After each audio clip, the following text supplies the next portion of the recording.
Hello everyone, it's Monday evening. ಬಟ್ಟೆ ಒಣಗಾಕ್ತಿರೋ ಅಂಥ ಈ ಸೀಲಿಂಗ್ ಹ್ಯಾಂಗರ್ನ ತುಂಬ ಜನ ಕೇಳ್ತಾ ಇದ್ರಿ, ಎಲ್ಲಿ ಪರ್ಚೇಸ್ ಮಾಡಿದ್ರಿ, ಡೀಲರ್ ನಂಬರ್ ಕೊಡಿ ಅಂತ. ಆ್ಯಕ್ಚುಲಿ ನಾನು ಇದನ್ನು ಪರ್ಚೇಸ್ ಮಾಡಿದ್ದು ಅಮೆಝಾನಲ್ಲಿ.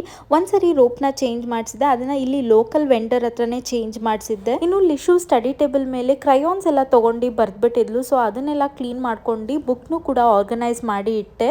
ಹಾಗೆ ತುಂಬ ಜನ ನನಗೆ ಡಿಶ್ ವಾಷರ್ ಡೀಟೇಲ್ಸ್ ಕೊಡಿ ಅಂತಲೂ ಕೂಡ ಕೇಳ್ತಾ ಇದ್ರಿ. ನಾನು ಆ ವಿಡಿಯೋನ ನನ್ನ ಯೂಟ್ಯೂಬ್ ಚಾನಲಲ್ಲಿ ಆಲ್ರೆಡಿ ಅಪ್ಲೋಡ್ ಮಾಡಿದ್ದೀನಿ. ಇಫ್ ಇನ್ ಕೇಸ್ ನಿಮ್ಗೆ ಏನಾದ್ರು ಮಿನಿ ವ್ಲಾಗಲ್ಲಿ ಬೇಕು ಅಂದರೆ ಕಮೆಂಟ್ ಮಾಡಿ, ಸೊ ದಟ್ ನಾನು ಅದನ್ನು ಸಪ್ರೇಟಾಗಿ ಮಿನಿ ವ್ಲಾಗ್ ಮಾಡಿ ಅಪ್ಲೋಡ್ ಮಾಡ್ತೀನಿ.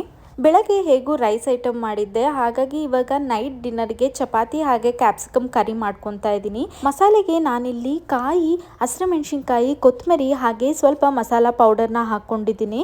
ಇನ್ನು ಲಾಸ್ಟಿಗೆ ಕಡಲೆ ಬೀಜ ಹಾಗೂ ಹುಚ್ಚೆಳ್ಳನ್ನ ತರ್ತರಿಯಾಗಿ ರುಬ್ಬಿ ಹಾಕ್ಕೊಂಡಿದ್ದೀನಿ. ಇಶುಗೆ ದೋಸೆ ಚಪಾತಿ ಎಲ್ಲ ಆದರೆ ಅವಳಿಗೆ ಕೊಡ್ತೀನಿ ತಿನ್ನೋದಕ್ಕೆ. Thank you for watching. Bye.